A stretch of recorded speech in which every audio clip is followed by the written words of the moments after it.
네. 이재명 당대표의 속개 선언으로 더불어민주당 제180차 최고위원회의를 속개하겠습니다. 네, 회의를 속개하겠습니다. 네, 오늘 박정현 최고위원께서 처음 회의에 참석하셨기 때문에 발언 순서는 당대표께서 양보를 해주셨고 자리는 우리 최고위원님들께서 또 양보를 해주셨습니다. 먼저 박정현 최고위원의 발언이 있겠습니다. 저도 생색을 좀 냅시다. 네, 우리 박정현 최고위원께서 충청도 그 중에서도 대전의 구청장을 여성 최초로 역임하셨는데 구청장 업무도 매우 훌륭하게 잘 해내셨고 또 저희 처갓동네라고 할 수 있는 우리 충청의 우리 민심도 우리 최고위원회에서 잘 전달해 주실 것으로 기대합니다. 지금까지 실력도 열성도 뛰어나셨는데 앞으로도 당무에도 그런 좀 발군의 실력을 발휘해 주시기를 바라고요. 오늘은 제가 제 순서만 발언 순서를 바꾸기로 했고 자리는 우리 수석께서 바꿔주셨고 고맙습니다. 잘 부탁드립니다. 네, 고맙습니다. 네, 박정현 최고위원의 발언이 있겠습니다. 네, 지명직 최고위원으로 선임된 박정현입니다. 먼저 중책을 맡겨주신 이재명 대표님과 최고위원들께 감사드립니다. 무도하고 무능력하고 무책임한 윤석열 검찰 정권 하에 국민의 삶이 무참하게 무너지고 있는 이때 중책을 맡게 돼 어깨가 무겁습니다. 그러나 민생과 지역을 살리는 길은 내년 총선에 민주당이 승리하는 것이라고 보고 이재명 대표님을 중심으로 총선 승리를 위해 최선을 다함으로 이 무거운 책임을 감당해 내겠습니다. 저의 최고위원 선임은 두 가지 의미가 있다고 생각합니다. 충청권은 분권, 균형 발전의 상징적 지역이고 국토의 중심입니다.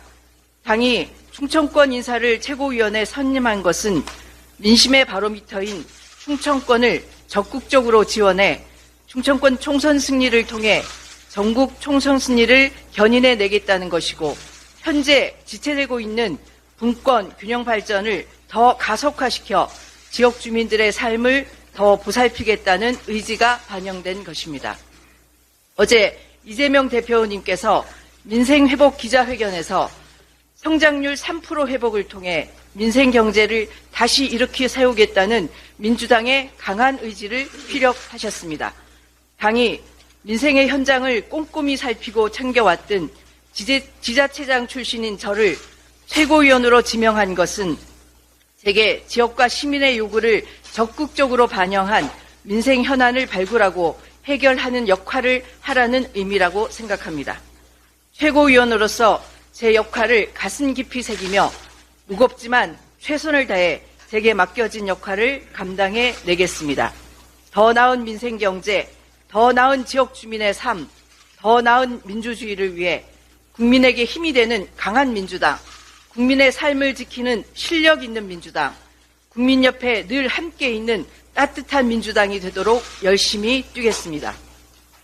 통합과 혁신의 가치를 높이 세우고 이재명 대표님을 중심으로 당이 똘똘 뭉쳐 총선 승리로 무도한 윤석열 검찰 정권의 위협에 놓여 있는 시민의 삶을 지켜내겠습니다.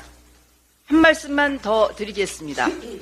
윤석열 정부가 쏘아올린 부자 감세로 약 60조의 세수가 덜 거치면서 지방정부는 교부세 대란의 직격탄을 맞았습니다. 국세 감세로 올해 교부세 등 지방 예산이 최소 18조 원 이상 줄었고 2024년 정부 예산안을 보면 내년에도 지방 교부세가 8조 5천억 이상 감소할 것으로 예상됩니다. 재원 절반을 교부세에 의존하는 지방정부는 그야말로 폭탄을 맞아 초토화되고 있습니다. 지금 지방정부는 지출구조 조정을 위해 신규 사업을 중단하고 지역경제 활성화와 취약계층 지원 등 민생 관련 예산을 줄이고 있다고 합니다. 이런 지경에 이르렀는데 현재 정부는 강 건너 불구경하듯 지방정부의 어려움에 아무런 대책도 내놓지 않고 있습니다. 윤석열 대통령님, 지난 1일 발표한 지방시대 종합계획은 그야말로 말뿐인 계획에 불과한 것입니까? 지역은 말로 살리는 것이 아니라 구체적인 예산의 집행으로 살리는 것입니다. 윤석열 대통령님, 탄핵을 당하더라도 서민을 두툼하게 지원하겠다는 그 호기를 삭감된 지역 예산을 살려 민생을 살리는 것으로 보여주십시오. 코로나 때보다 더 힘들다는 지역 경제는 지방재정의 축소로 거센 찬바람 앞에 등불이 될 것이고 국민들은 더 이상 윤석열 대통령의 말의 성찬을 보고만 있지 않을 것입니다.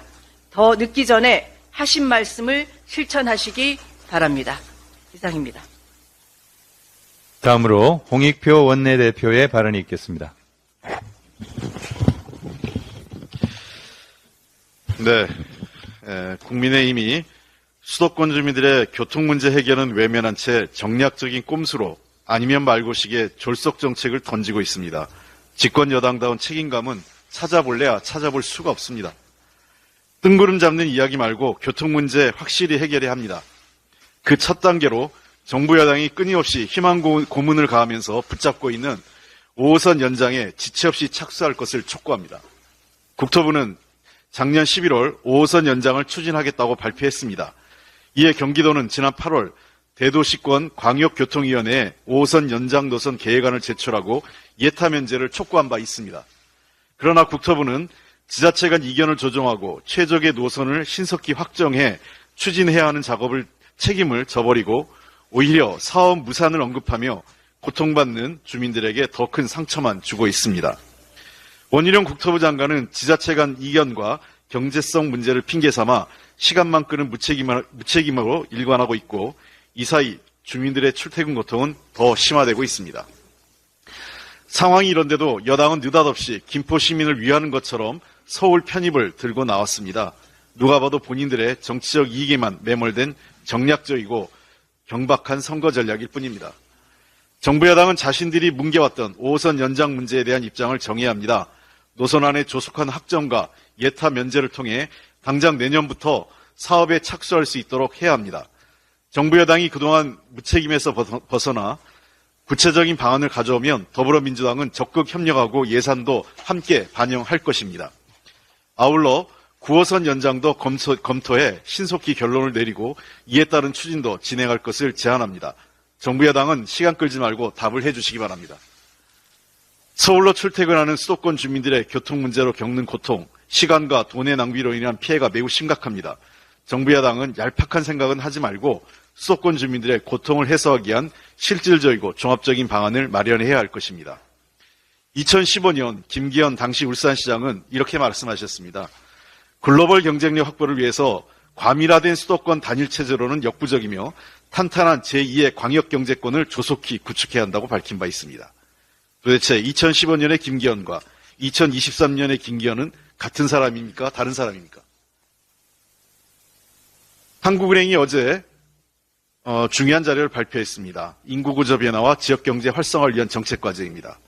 한국은행 발표에 따르면 우리나라 수도권 인구 비중이 너무 높은 것이 성장 잠재력 훼손과 저출생의 중요한 원인이라는 분석을 내놓았습니다.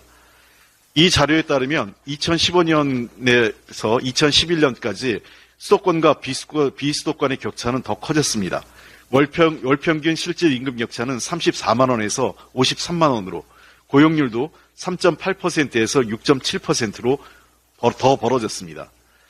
그리고 2015년에서 2021년 수도권 유입 인구의 78.5%가 청년층, 수도권 인구 밀도 상승에 따른 출생 손실 규모가 18,800명이 이르는 것으로 추산되는 등 이 수도권 집중이 저출생의 주요 원인으로 분석됐습니다. 그러면서 한국은행이 내놓은 그 해법은 비수도권의 거점도시 육성입니다. 문화의료시설, 공공기관 이전, 그리고 SOC를 확충해서 비수도권의 거점도시를 만들라는 것입니다. 홍준표 대구시장도 소속 당의 근시안적 행태를 시대에 역행한다고 비판하고 있습니다. 역대 정부는 모두 수도권 집중 완화와 국가 균형 발전을 추구했습니다. 김기현 대표와 국민의힘이 이런 사회적 합의를 무시한 채 대한민국이 가야 할 경로에서 탈선해서는 안 됩니다. 서울의 글로벌 경쟁력을 강화하고 미래 사회의 변화에 대응하기 위한 종합적인 국토 상생 발전 방안이 필요한 때입니다. 국회 TF를 설치해 머리를 맞대야 합니다. 국가 균형 발전을 선대해온 민주당은 준비가 되어 있습니다. 김기현 대표는 지역구 국회의원 같은 좁은 시야를 버리고 집권 여당 대표다운 책임감을 가져야 합니다. 정략의 술수를 버리고 논의의 장으로 나오시면 좋겠습니다. 다시 한번 말씀드리면 제가 국민의힘에 묻겠습니다. 첫째, 국민의힘은 5호선 연장 예타 면제와 내년도 사업 예산 확보에 대한 입장이 무엇인지 밝혀주십시오. 여당이 안을 가져오면 더불어민주당은 예타 면제와 예산 반영에 적극 협조하겠습니다. 아울러 9호선 연장 여부에 대한 검토에 즉각 착수하는 문제에 대해서도 입장을 밝혀주십시오. 둘째, 국민의힘은 국가 균형 발전과 인구 구조 및 기후위기 등 미래사회 변화에 능동적으로 대응하기 위한 지방 거점 도시 육성 의지와 구체적인 비전과 전략 방안이 있는지 묻고 싶습니다. 있다면 내놓고 국회에서 논의합시다. 셋째, 이러한 요건, 두 가지 요건이 충족되는 기반 하에 서울을 뉴욕, 런던, 도쿄, 상해와 같은 글로벌 도시와 어깨를 나란히 할 수 있는 경쟁력을 갖춘 도시로 키우기 위한 방안도 논의합시다. 이 세 가지 입장에 대해서 김기현 대표와 국민의 입장을 묻고 싶습니다. 어떤 것인지. 땅입니다. 네, 다음으로 정청래 최고위원의 발언이 있겠습니다. If you wanna impeach, do it. 탄핵하려면 하십시오. 프레임 개념의 창시자, 미국의 인지 언어학자 조지 레이코프 교수의 저서 코끼리는 생각하지 마를 생각합니다. 코끼리는 생각하지 마. 그러니까 자꾸 코끼리만 생각납니다. 조지 레이코프 교수가 교본으로 쓸만한 바보 선언 동영상을 잠시 보시겠습니다. 제가 MB 아바타입니까? 제가 MB 아바타입니까? 제가 MB 아바타입니까? 내년 선거 때 보자. 아주 탄핵시킨다. 이런 얘기까지만 나옵니다. 제가 하라하십시오. 하라하십시오. 하라하십시오. 하라하십시오. 과거 대선 TV토론에서 안철수가 제가 MB 아바타입니까? 라고 물었는데 지금까지 머릿속에 남는 것은 안철수는 MB 아바타다 라는 잔상입니다. 현직 대통령이 본인 입으로 대통령 탄핵이라는 역대급 실언을 했습니다. 며칠 전 윤석열 대통령은 내년 선거 때 보자. 아주 탄핵시킨다. 하려면 하십시오. 라고 말했습니다. 오만의 극치입니다. 결국 남는 잔상은 윤석열 탄핵, 내년 총선 때 보자라는 말이고 좀 더 좁혀보면 남는 단어는 총선 때 윤석열 탄핵입니다. 윤석열 대통령이 왜 이런 프레임 짜기와 실언을 했는지는 모르겠으나 아무튼 내년 총선 때 윤석열 탄핵이라는 말을 가슴에 품고 투표장에 나가지 않을까라는 마음속 잔상이 남는 것은 분명해 보입니다. 국민의힘이 이준석, 홍준표 등에 대해 징계 취소 결정을 내렸습니다. 그럼 결국 잘못된 징계였던 것인가? 그럼 잘못된 징계에 대한 사과와 징계를 밀어붙인 자들에 대한 책임을 물어 그들을 징계해야 되는 것 아닌가? 일반 상식을 뛰어넘어 좌충우돌하는 국민의힘 많이 급하십니까? 그런데 말입니다. 이준석 징계 취소가 이준석에게 좋은 일일까요? 마3 중에 소름을 넘어 마4 중에 비극적 시나리오는 아닐까요? 만약 징계 취소, 신당 좌절, 사지, 노원병 공천, 낙선, 정계 조퇴의 시나리오라면 결국 이번 징계 취소 한마디로 이준석 죽어라인데 이준석의 반격 카드가 궁금합니다. 이준석 대감은 사약을 받으시오. 윤석열 왕이 내리는 사약이라는 생각을 지울 수가 없습니다. 꼼수, 졸속은 통하지 않는 걸까요? 어제 발표된 리얼미터 여론조사에 따르면 김포 등 중소도시 서울 편입 반대가 58.6%, 찬성은 31.5%랍니다.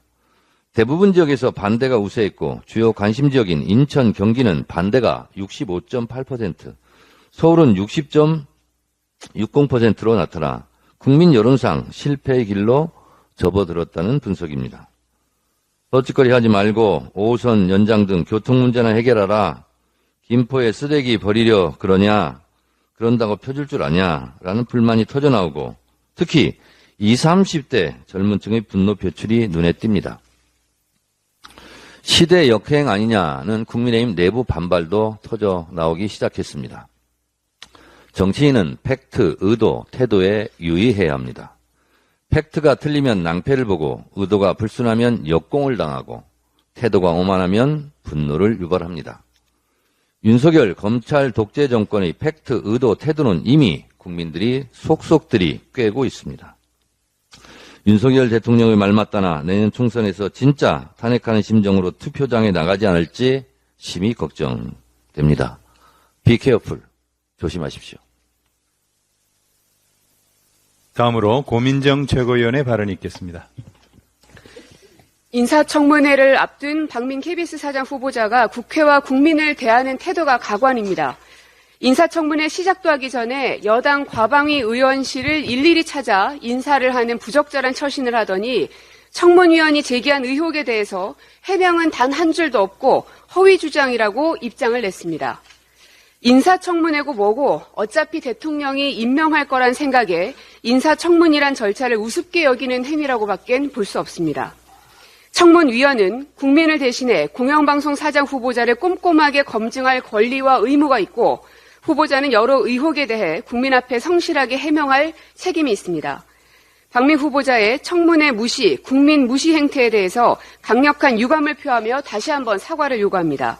지금이라도 성실하게 청문회에 임해야 할 것입니다.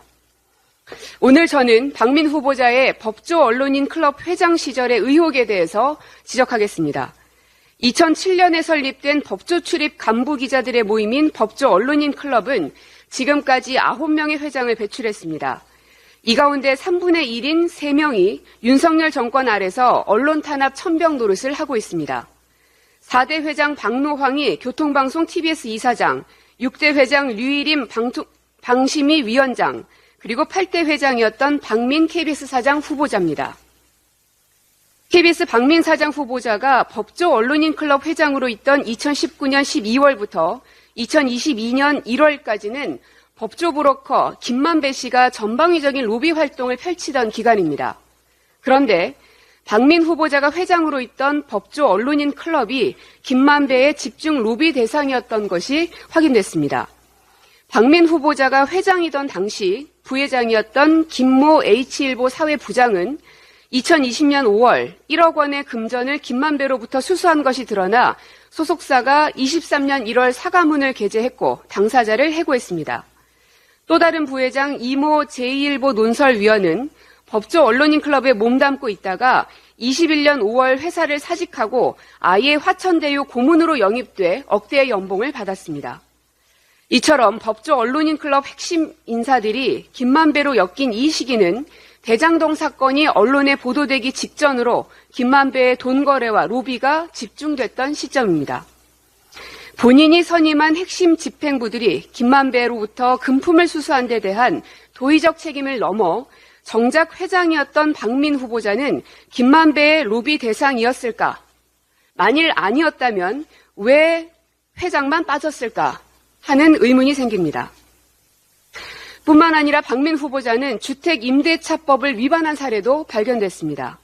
주택임대차법은 임대료 인상폭을 5%로 제한하고 있지만 후보자는 22년 40%인 2억 3천만 원을 올려 주택임대차법을 위반한 것으로 보입니다. 일본계 기업 고문으로 한 달에 500만 원씩 자문료를 받은 청탁금지법 위반 의혹, 소득을 2배 가까이 초과하는 가계 지출, 그리고 법조 언론인 클럽 의혹 등 제기된 여러 의혹들에 대해서 국민 앞에 성실히 소명하는 것이 공영방송 사장 후보자의 자세라는 걸 깨닫기 바랍니다. 다음으로 박찬대 최고위원의 발언이 있겠습니다.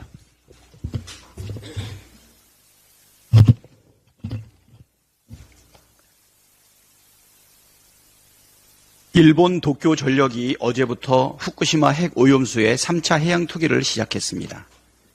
도쿄 전력은 앞으로 20일까지 7,800톤의 오염수를 바다에 버리게 됩니다. 그럼에도 불구하고 우리 정부는 여전히 수수방관하고 있습니다. 윤석열 대통령은 지난 강서구청장 보궐선거 이후 국민은 무조건 늘 옳다고 말했지만 일본의 핵오염수 해양 투기를 반대하는 국민의 목소리에는 귀를 닫고 있습니다. 일본의 핵오염수 해양 투기는 우리나라 국민의 건강과 안전은 물론이고 수산업계에도 막대한 피해를 주는 중대 민생 현안입니다. 윤석열 대통령이 진심으로 국민의 뜻을 섬기고 민생을 살릴 생각이 있다면 지금이라도 일본 정부의 핵 오염수 해양 투기를 중단하라고 촉구하길 바랍니다. 거듭 말씀드리지만 행동이 바뀌지 않으면 그 어떤 달콤한 말을 한다 하더라도 국민은 대통령의 말을 믿지 않을 것입니다. 주 69시간 노동에 대한 집착 이제는 포기하십시오. 정부가 300인 미만 건설, 연구개발, 일부 제조업 등 특정 업종에 선별적으로 노동시간제 유연화 적용을 검토하고 있다는 보도가 나왔습니다. 사실이라면 정부가 여전히 국민의 목소리를 새겨듣지 않는다는 뜻입니다. 정부의 노동시간 개편 시도는 시대에 역행하는 것이자 현실에도 맞지 않습니다. 정부는 취업자가 31개월째 늘었다고 자화자찬하지만 청년의 실상을 들여다보면 그렇지가 않습니다. 지난 8월 기준 중대한 질병이나 장애는 없지만 경제활동에 참여하지 않는 쉬었음 청년은 1년 전보다 6만 6천 명이나 늘었습니다. 이 중 20대는 38만 4천 명으로 1년 전보다 2만 8천 명이나 늘었고 30대는 29만 2천 명으로 3만 8천 명이나 늘었습니다. 게다가 지난 9월까지 청년층 취업자 수는 11개월째 감소세를 보이고 있습니다. 특히 20대 초반 취업자의 경우 지난 5월 마이너스 5만 6천 명, 6월달 마이너스 7만 3천 명, 7월달 마이너스 9만 3천 명, 8월달 마이너스 7만 명, 9월달 마이너스 6만 5천 명 등 큰 폭의 감소세를 보이고 있습니다. 정부의 주 69시간 노동시간 계약은 가뜩이나 일자리를 구하기 쉽지 않고 고용 불안을 겪고 있는 청년층에 그나마 남은 취업 의지를 꺾어버릴 것이 뻔합니다. 가뜩이나 장시간 노동에 시달리고 있는데 노동시간을 더 늘리라는 것은 시대를 역행하는 것뿐만 아니라 우리나라의 저출생 문제 극복에도 도움이 되질 않습니다. 우리나라는 OECD 31개국 가운데 2021년 기준 연간 근로시간 평균이 1915시간으로 OECD 평균 1601시간보다 314시간이 더 많고 1349시간인 독일보다 연간 50%가량 더 많습니다.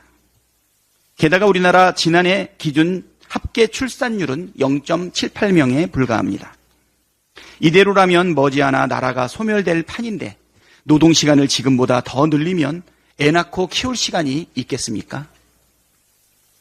윤석열 대통령이 결자 해지해야 합니다. 고용노동부가 국민 절대다수의 반대에도 주 69시간 계약에 대한 미련을 놓지 못하는 것은 대통령의 노동에 대한 그릇된 인식과 집착 때문입니다.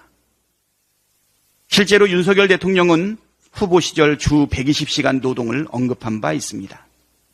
윤석열 대통령은 과로사를 조장하고 출생률에도 악영향을 미칠 주 69시간 노동시간 계약을 즉시 포기한다고 천명하길 바랍니다. 그것이 국민의 목소리를 듣고 국민의 뜻을 따르는 길입니다. 럼피스킨병의 확산과 빈대의 창궐로 전국이 난리입니다. 안이하게 생각하다 소 잃고 외양간 고치는 일 없도록 또 빈대 잡으려고 초가상간 다 태우는 일 없도록 보다 적극적인 대처가 필요합니다. 방역은 속도가 생명입니다. 방역당국이 보다 신속하고 과감하게 대처해 주기를 촉구합니다. 다음으로 서영교 최고위원의 발언이 있겠습니다. 경제가 어려워도 너무 어렵습니다. 바보야, 문제는 경제야 라고 이야기했는데 윤석열 대통령이 경제를 다 망가뜨렸습니다. 세수가 올해 60조가 부족할 거다. 이렇게 윤석열 정부가 재추계했습니다. 60조가 부족하다는 이야기는 그만큼 경제가 돌지 않아 돈을 못 벌었다는 이야기입니다. 먼저 국민들의 소득세가 18조 원 부족하다는 겁니다. 소득이 부족하고 거기에 내는 세금이 18조 원 줄었다는 이야기입니다. 얼마나 어려우면 소득세가 18조 원 줄겠습니까? 기업이 사업을 잘해서 흑자가 나야 되는데 기업의 법인세는 25조가 줄었다는 겁니다. 25조가 법인세가 줄었다고 하니 얼마나 경기가 어렵다는 이야기입니까? 수출 주도형 대한민국을 윤석열 대통령이 다 망가뜨려 놨습니다. 골목 상권이 장사가 되질 않습니다. 장사를 하고 나면 부가세 10%를 국세로 내는데 부가세가 9조 원 줄었다고 합니다. 얼마나 골목 상권이 어려우면 이런 지경이 되었습니까? 그런데 윤석열 대통령이 소상공인들을 만나고 많은 사람들을 만나서 이런 이야기를 했다고 합니다. 탄핵하려면 하십시오. 그래도 제가 여기에는 돈을 써야 되겠습니까? 써야 되겠습니다. 라고 했다고 합니다. 앞말 뒷말이 다 안 맞고 윤석열 대통령도 자신이 걱정되시는 모양입니다. 우리는 제 입으로는 이야기하지 않았는데 윤석열 대통령이 하신 말씀을 제가 한 번 더 되뇌이는 겁니다. 윤석열 대통령께서 탄핵하려면 하십시오 라고 했던 말, 당신께서도 왜 이런 말을 되뇌이는지 한번 돌아봤으면 좋겠습니다. 민생에 돈을 써야 된다 이렇게 이야기하시면서 민생에는 왜 돈을 쓰지 않는 거죠? 기재부 장관은 현금 살포 이런 거 하지 않겠습니다 라고 이야기합니다. 현금 살포 하라고 한 이야기가 아닙니다. 민생을 살리기 위해서 민생을 위한 예산을 만들어내라는 겁니다. 아주 쉬운 예로 지역사랑 상품권과 같은 사례입니다. 그런데 지역사랑 상품권 전액 다 삭감하고 민생에 돈을 쓰겠다고요? R&D 예산 5조 2천억 삭감하고 일자리 예산 1조 넘게 삭감하고 전체 23조를 삭감해내면서 민생을 위해 쓰겠다고요? 그리고 대통령은 이렇게 이야기했습니다. 재임 기간에 R&D 예산 크게 늘릴 것입니다. 아니 대통령은 5조 2천억 삭감했다는 얘기 못 들으셨어요? 대통령 결제 안 받고 삭감한 겁니까? 돈이 얼마가 들든지 연구 개발에 뒷받침하겠습니다. 대통령 어떻게 이렇게 말씀하십니까? 시스템이 고쳐지면 100조 원도 R&D 예산에 지원하겠다. 대통령 주머니 쌈짓돈입니까? 이렇게 싹 다 깎아서 과학계가 엄청나게 반발을 하는 거 다 알고 있으면서 말은 이렇게 성찬을 내놓고 실제로는 뒤로는 다 삭감하고 저희가 요구했습니다. R&D 예산 삭감한 내역을 가져오세요 라고 했는데 못 가져오고 있습니다. 그래서 말씀드립니다. 대통령은 말 따로 행동 따로 하지 마시고 대통령의 말도 먹히지 않는 정부 확실하게 다시 돌아보십시오. 한 말씀만 더 드리겠습니다. 대통령께서 대전에 가셔서 지방자치 및 균형발전의 날에서 이렇게 이야기했습니다. 수도권 기업이 지방으로 이전할 경우 파격적인 세제 지원 그리고 규제 특례를 만들어서 지방이 기업을 유치할 수 있게 하겠다. 그리고 인재가 지방으로 내려가게 하겠다. 이렇게 대통령이 어제 이야기했습니다. 그런데 국힘당은 수도권 서울을 더 크게 만들려고 하는 겁니까? 김기현 대표가 한 이야기를 대통령실에서는 처음 들었다고 한다는 거 아닙니까? 서울시장은 신중하게 검토해야 된다고 한다는 거 아닙니까? 대통령 말씀을 정부가 그리고 국힘당이 듣지 않는 이유는 무엇입니까? 대통령 말 따로 행동 따로, 대통령 지방균형발전 따로, 국힘 서울 편입 따로 이것을 비판합니다. 이상입니다. 다음으로 장경태 최고위원의 발언이 있겠습니다. 1956년 남산에 이승만 대통령 동상이 세워집니다. 자그마치 25m 높이 2억 환을 들여 건립합니다. 그러나 4년 후 4.19 혁명이 일어나 시민이 동상을 끌어내 부쉈습니다. 당시 조선일보는 이렇게 기록하고 있습니다. 독재자 이승만 씨의 동상도 독재자의 말로 못지않을 정도인 산산조각으로 철거되기 시작하였다. 이후 50년이 지난 2011년 MB 정권에서 독재자 이승만 씨의 동상이 남산에 부활합니다. 이후 60여 년이 지난 2023년 윤석열 정권에서 독재자 이승만 씨의 동상이 부활을 넘어 활개를 치려 합니다. 광화문 광장의 독재자 이승만 씨의 동상 건립 움직임과 이승만 기념관 건립 추진, 그리고 미국 워싱턴 한국 대사관 앞에도 이승만 씨의 동상 건립이 추진된다고 합니다. 독립의 역사는 없애고 독재의 역사는 살리는 어처구니 없는 역사의 퇴보가 진행 중입니다. 이렇게 윤석열 정권에선 구구 뉴라이트의 상상이 현실이 되고 천공의 상상도 현실이 되고 있습니다. 대한민국이 이들의 상상 놀이터로 전락하고 있는 것 같습니다. 이승만 기념관 건립에 500만 원을 기부하는 등 윤석열 대통령의 독재자 사랑이 없었다면 애초에 논의조차 이루어질 수 없는 일일 것입니다. 이념 논쟁을 멈추고 민생에 집중하자면서 여전히 이념에 경도된 양두구육 통치가 계속되고 있습니다. 민주주의를 파괴한 독재자를 이미 63년 전 국민께서 심판하고 산산조각 냈습니다. 이승만의 말로, MB의 말로를 기억하고 이에 못지않을 윤석열 정권의 말로를 걱정하시기 바랍니다. 어제 대덕연구개발특구 50주년 비례비전 선포식에서 윤석열 대통령은 연구자들이 연구할 수 있도록 돈이 얼마나 들든지 국가가 적극 뒷받침할 것이라고 말했습니다. R&D 카르텔, 나눠먹기 근절이라며 예산 삭감을 지시한 것이 몇 달이 채 되지 않았는데 불과 얼마 전 시정연설에 이어 갑자기 말을 바꾼 양두구육 발언이 나온 것입니다. 이제와 국가가 뒷받침하겠다고 100번 말해도 국민은 속지 않습니다. 국민과 과학계가 원하는 건 100마디 말이 아닌 R&D 예산의 원상복구입니다. 실체도 없는 카르텔화, 근거도 없는 구조조정이었음을 고백하고 R&D 예산을 원상복구하시면 됩니다. 33년간 쌓인 R&D 예산에 대한 신뢰를 대통령의 오기와 무능으로 무너뜨리지 마십시오. 거듭 강조하겠습니다. 민주당은 예산 국회에서 국가의 미래를 위한 R&D 예산을 지키겠습니다. 이상입니다. 다음으로 서은숙 최고위원의 발언이 있겠습니다. 부산 촌동네에서 왜 행사를 하느냐고 한국관광공사 부사장이 말했습니다. 대한민국의 제2도시라고 불리는 부산을 태연하게 촌동네라고 떠드는 것은 수도권 빼고는 다 촌동네라는 수도권 특권의식이 깔린 말입니다. 관광공사 부사장은 스스로 자신을 낙하산 인사라고 소개하며 정부 여당 실력자들과의 친분을 과시했습니다. 자신의 여러 가지 망언과 엽기적 행태가 알려지고 여론이 악화되자 사표를 제출했습니다.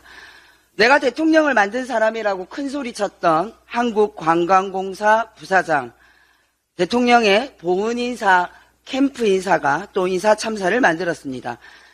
이재환 부사장 외에도 윤석열 정권에는 부산을 비롯한 지방을 촌동네라고 생각하며 천대하는 인사들이 너무 많습니다.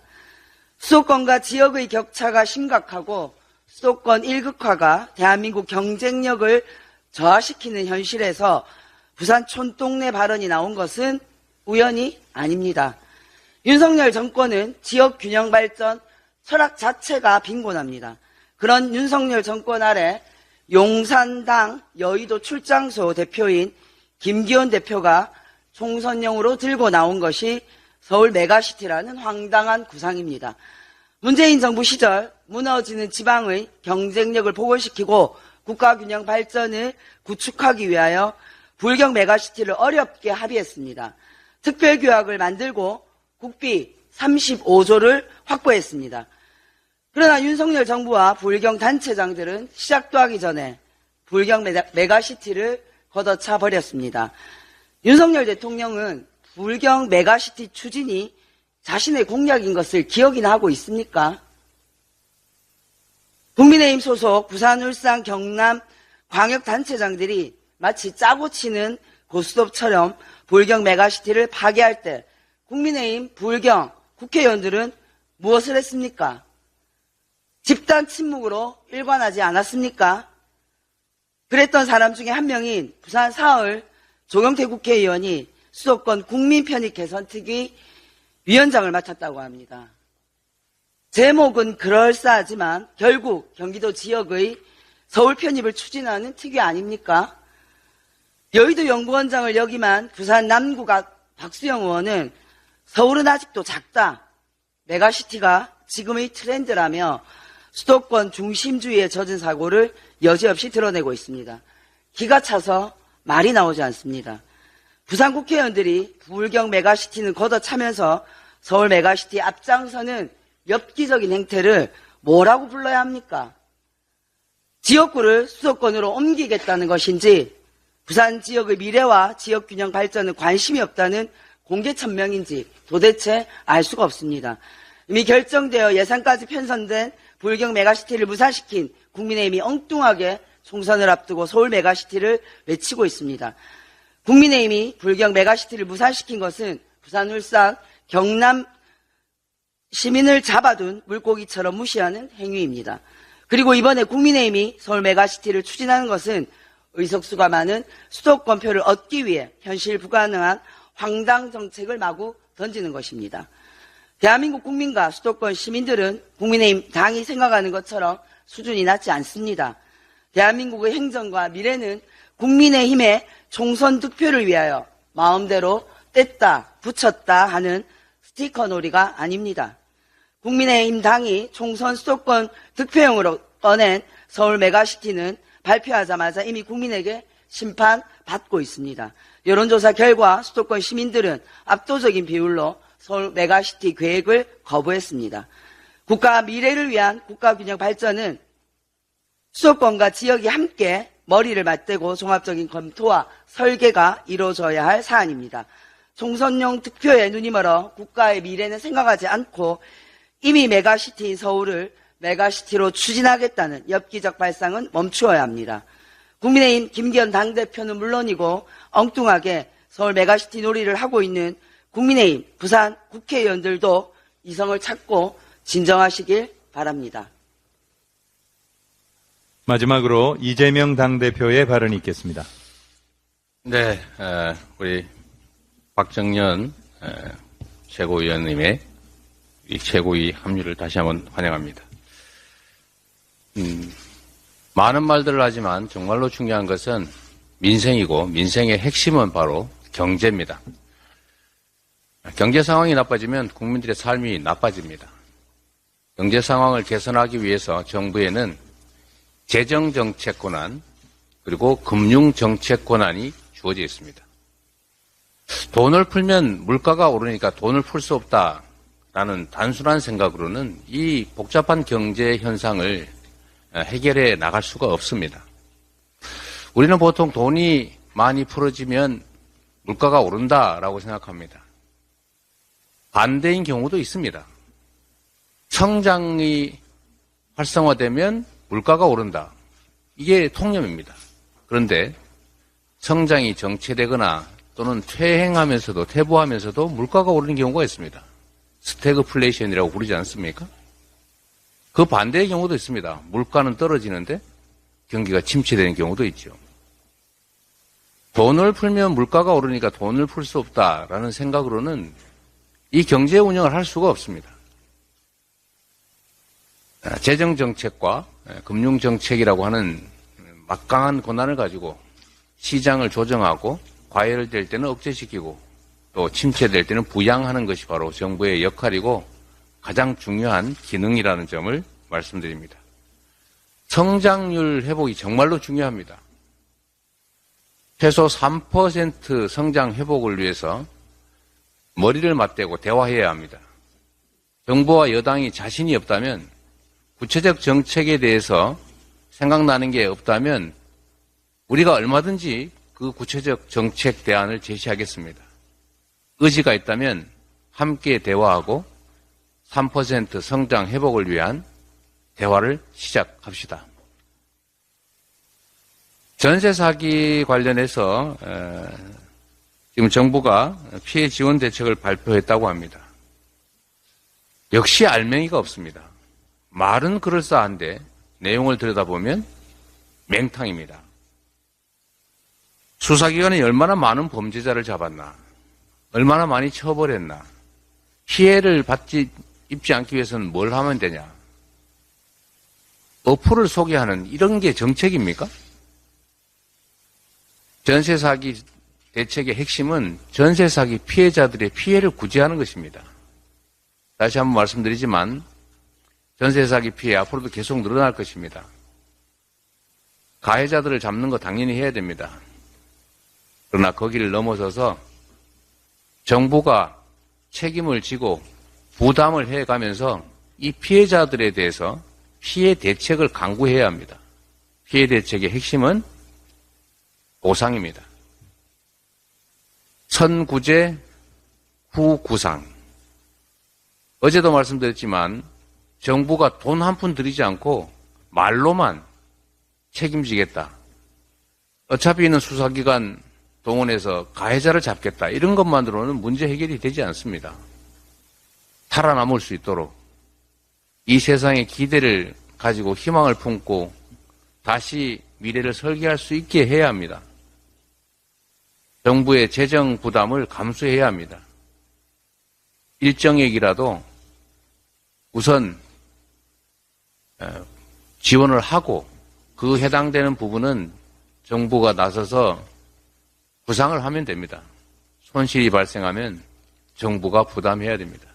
그게 바로 정부가 할 진정한 역할이고 진정한 전세 사기 대책이라는 말씀을 드립니다. 회의를 마치겠습니다. 수고하셨습니다.